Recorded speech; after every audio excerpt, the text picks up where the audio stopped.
Hello! When I was out at Dad's, I did some retail therapy at Kmart and bought a couple of marker sets. Some alcohol markers with bullet and chisel nibs, 36 of them for $16. Australian, that is. And over here, we have another 36 set of acrylic paint markers, also $16. They're both pretty cheap, but they look quite nice, and I was curious to try them out and see if they're any good for a cheap art supply. So let's get into it, shall we? Another item I'd shown in a previous video is this A4 marker paper pad by Jazz Art. I hadn't tried it out yet, so I thought I would swatch all of my colours out on this paper. It's a very thin, almost like a raincoaty material, like it's not quite paper, but it actually worked out pretty well, as we'll see soon. I'll start off with the graphic markers, which are basically alcohol markers. They are dual tipped, just like any other marker I've seen out there, and they feel very nice to hold. They've got a lovely sleek feel to them, and the lids come off relatively easily, not too much struggle there. They've got a standard chisel nib on one side, and then going over to the other is a bullet nib. Now, I much prefer a brush marker to a bullet nib, but beggars can't be choosers in this case, and I'm really happy that they actually have the names printed on the pens as well, so that's always much easier to find the colours that you want. A lot of them just have numbers, and that just drives me nuts. It's a fairly standard set of colours, and I like the container that it comes in as well. So swatching out the pens here, they were all nice and juicy, and you could see them sheening off that paper just before they dry. I coloured these out in the order that they came in, so some of them are kind of what I would consider out of order, and it's a little bit annoying, but I'll get over it. I was just feeling too lazy to reorganise them. This set has some really pretty greens in it, and there's quite a variety of all colours, which is nice. And I'd consider this like an introductory set, so if you didn't really have many other markers, this is quite a good one to start off with. It's got an assortment of all sorts of different colours, and then maybe you could buy other marker pens individually, which these ones don't come individually that I could see, and so you have to buy the whole set. They did have sets of 12 as well. I think my biggest gripe would be that the three reds look very much like each other. There wasn't a lot of difference in those. The cold grey in my set was quite streaky too, I don't know why that is. But I like that it has a few greys and blacks, which is nice. So here are all the colours together. They're nice and bright, the ink flowed well except for the cold grey, and the nibs were nice and smooth with no scratchiness. That's a real bonus. I have used cheap markers before and they've been terrible. So the quality of these is pretty good so far. Now I'm going to swatch out the paint markers beside it, just to get all of the swatching done together, and then I'll get into some artworks with everything. I was really intrigued by these because I've used Posca pens a few times, but they're quite expensive to buy, and sometimes I just want some cheap markers that I can use for little projects and not have to worry about spending a huge amount of money on a handful of pens. Here I can get an entire set of them. They're quite slender, and they do actually feel nice to hold in the hand as well. But what I thought was really odd is these are alcohol-based. I don't think I've ever seen paint markers that are alcohol-based. They're always water-based. So weird. They do have quite a thick point, but when I pushed it, the paint came down into the nib immediately, which is a really good thing. The instructions say to shake the pen 10 times over, and I knew this was going to be a bit of a drag doing that for all of them, but you can see how quickly the paint is coming down onto that nib, and I just tested it on the back first. I did notice with a lot of the pens that the paint had kind of split, and so they had gone quite watery to begin with, and I was thinking, uh-oh, this is not going to be good. You can see it looks a bit runny, but I ended up shaking the entire pack of pens rather than each one individually, because I just did not want to be there all day long. And once I'd shaken them up a bit more than 10 times, the paint did look like it was mixing back together. At the bottom of the pen you can see how it split there, so lots of shaking was required. Let's get into the swatching though. And once again I just coloured them out in the order in which they came. That second pen was really watery, but most of the other ones were nice and opaque, and there are some beautiful colours in here. I was surprised at how lovely they are. They're also quite juicy when the paint starts flowing, and they were easy to activate with just 1 or 2 pumps of the pen just to get that ink to flow down. They don't really smell like alcohol pens, it's just a strange consistency. They do feel different to water-based paint pens that I've tried though. There are some super pretty pinks in there, and I really love the gold that I just swatched out.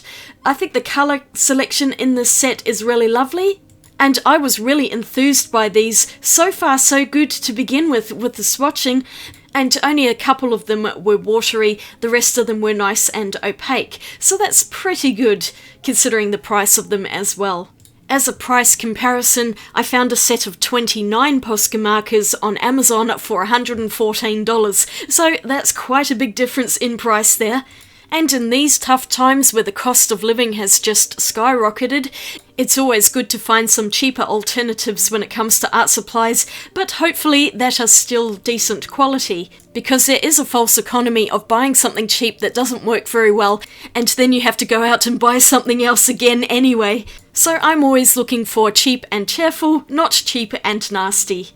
The pens are really doing okay so far, but I did encounter some problems a bit further down the line, and I'll be talking about that as well, so don't rush out to buy these paint markers just yet. I'll just finish up the swatching here, and I have to say I'm really impressed by the white paint pen. It is so opaque. So here they all are once they've dried, and you can see there's a little bit of buckling on the marker paper from the paint pens. But otherwise, the paper has held up well. There are two metallics, a silver and a gold, and both of those were lovely and shiny. So I'm impressed by the colour palette. I really love that white. I think it's excellent. And there's a nice range of darker and pastel colours, but those two that I pointed to just now are quite watery, even with a lot of shaking. So now it's time to get into some artworks, and first up I'm going to do a colouring page from this book that I also bought on my shopping adventure out at Ballarat, and I thought I'd colour this particular page with the marker pens. Normally I'll use markers and coloured pencils together, but I just wanted to do the entire thing with the markers on their own to see how much I could get out of it. I haven't got a huge range of colours here, but I did have enough to get a decent colouring page done, and I was quite pleased with how this turned out in the end. I don't normally use chisel nibs that much, but I was using it on this page for the larger areas, and it was actually pretty great. I'm quite surprised at how nice the pens went down with not much streaking at all. The bullet nib was okay too. As I said before, I much prefer a brush nib because they're just so much nicer to colour with. But almost all of the sets at Kmart only come with bullet nibs. Now, if they released a 36 set of brush nibs, I would snap it up immediately. The pens themselves are really great quality, the ink is lovely and bright, and I really like them. I think they're excellent quality for the price. Because I wasn't using that many pens, I utilised that cell shading technique, which is very common in comic drawing and marker drawings like this. So you shade with a darker pen on top of a lighter one, and you leave a defined line, and that gives it that cell shading quality. If I was using coloured pencils on top, I'd probably try and get a more blended shading gradient. But I really enjoyed trying something different, and colouring with marker pens is a really quick way to cover a whole picture. It takes a lot less time than coloured pencils, that's for sure.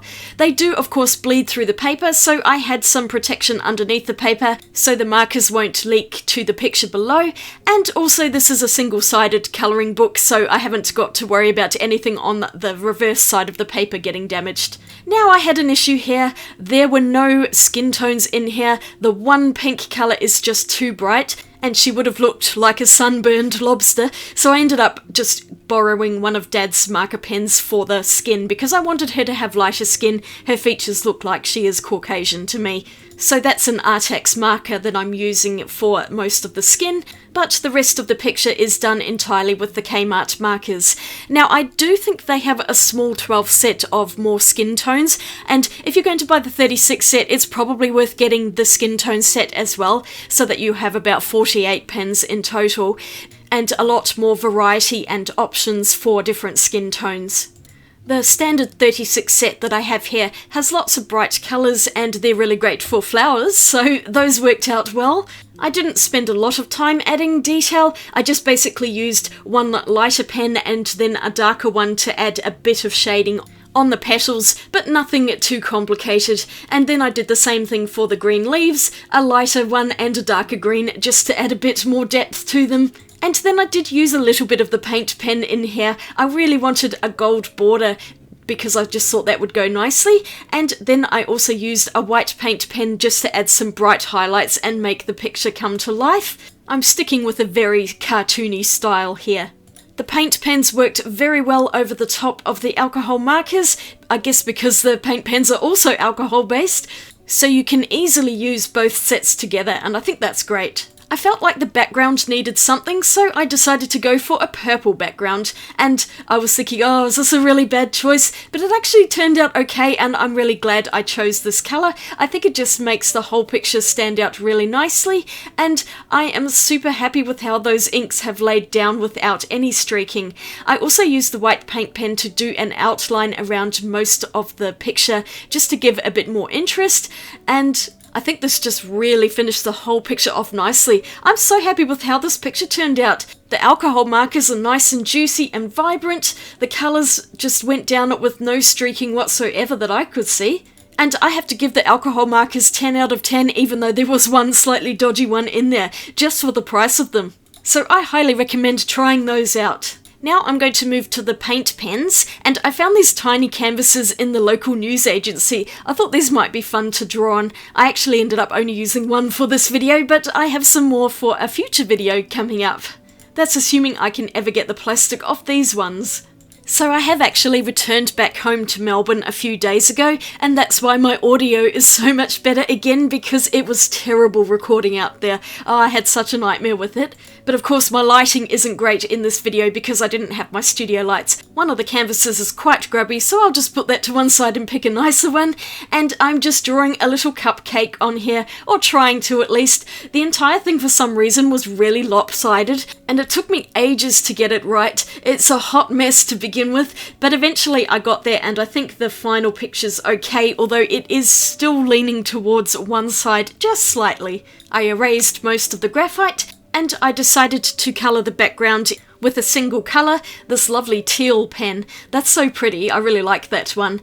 I just thought a flat colour would be nice to test out how well the paints lie down and whether they streak or not. There's a little bit of streaking in it, but they're not too bad. I probably should have done a second layer on top, but I don't think I ended up doing that in the end. Oh well. When these pens were fresh, the paint laid down really nicely, and the ink flow onto this canvas was great. All the pens were brand new. I'd just activated and swatched them, so the paint was lovely and wet and was running out of the pens very smoothly. While the paint was still wet, I was able to blend the colours quite nicely together as well, using different pens, and then I decided to pick really bright rainbow colours for the icing. I don't know that I'd want to actually eat this cupcake just because the colours look so gormless and bright, like there's a lot of food colouring in there, but I just wanted to try out different colours and see what I could come up with. This is actually based off a sketch I'd done in my book ages ago, and I wanted to replicate it onto a little canvas. The pens held up nicely on the slightly rough texture of the canvas, but I don't think I'd want to use them on a large canvas. These little mini ones are perfect for paint pens, and even though these are alcohol based, they were drying pretty much the same as I expect any acrylic paint pen to dry. So there wasn't really a noticeable difference in the way that they behaved. They have a sturdy, rounded nib, and that held up nicely to the canvas. So once I'd let all of that paint dry, I decided to go around everything with the black and give it a more cartoonish look, because for some reason with paint pens I always just think of cartoony things.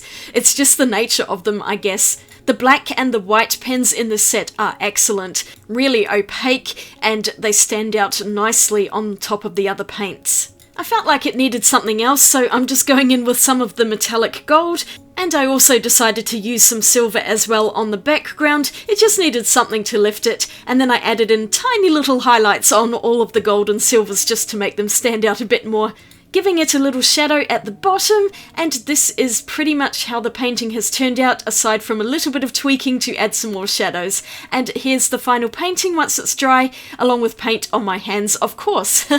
I like how it's turned out, I think it's really cute. There was even space on the back to add in some details. Delicious cupcake with paint pens, April 2024, by Becky. I probably didn't need my signature on the front then. Oh well. I'm going to do something else now with the paint pens. I have this little wooden thing from Ikea. It is a phone stand, and I use it all of the time. I was thinking it's looking quite boring, so why don't I paint it up and make it look more interesting? This was a last minute decision. I just happened to spot it in the corner of my eye and I went, oh, I can paint on that. But because it's quite shiny already, I thought it would be best to scuff it up a little with some sandpaper first, just to take off the varnished layer that it had on there. These cost about $1.50 each in Ikea, so they're super cheap, and I have quite a few of them dotted around the house. I also grabbed some of Dad's gesso, and I'm just putting a couple of layers on there because I felt like it needed an extra surface, and I wanted to make it a bit whiter as well so that the colours would really pop. I ended up painting 2 layers over the whole thing just to make sure it was nicely covered and that I would have a nice surface for the paint pens to grip onto. Here's what it looked like once it's fully dry. I could have done another layer, but I decided 2 was enough. It's mostly white and it will be fine for the paint pens. I really had no idea what to do with this, but I thought about patchwork quilts and I thought that maybe that would be quite a nice idea. I'm drawing on random squares and rectangles, trying to join them all up so that the whole design is cohesive when you flip it from one side to the other, and then I picked out an assortment of colours. I was thinking of an old-fashioned quilt, and I just tried to pick colours that I felt would give that kind of feel to it, and then I just made up the rest as I went along. Now this is where I started having problems with the pens. This was a day later, so they'd been laying down with the lids on, but the nibs were starting to dry out already, and some of the pens did not want to flow very nicely. Also, the ink had split apart once more, and you could see patchiness on that purple in particular. The beige colour I'd picked out just decided to stop working completely. The paint would not flow through those nibs, and I had to go with a different brown. Oh, it was such a mess there. I had to go over that a few times. So some of the pens maintained their flow nicely and other ones just dried up really quickly, even though I had replaced the caps on them firmly. So while I really like the colours in this set, I am concerned about their longevity because they don't seem to last very long, in that once that nib has dried and the paint sticks on, it's impossible to get more paint to flow down that dried nib, and they just kind of become totally useless.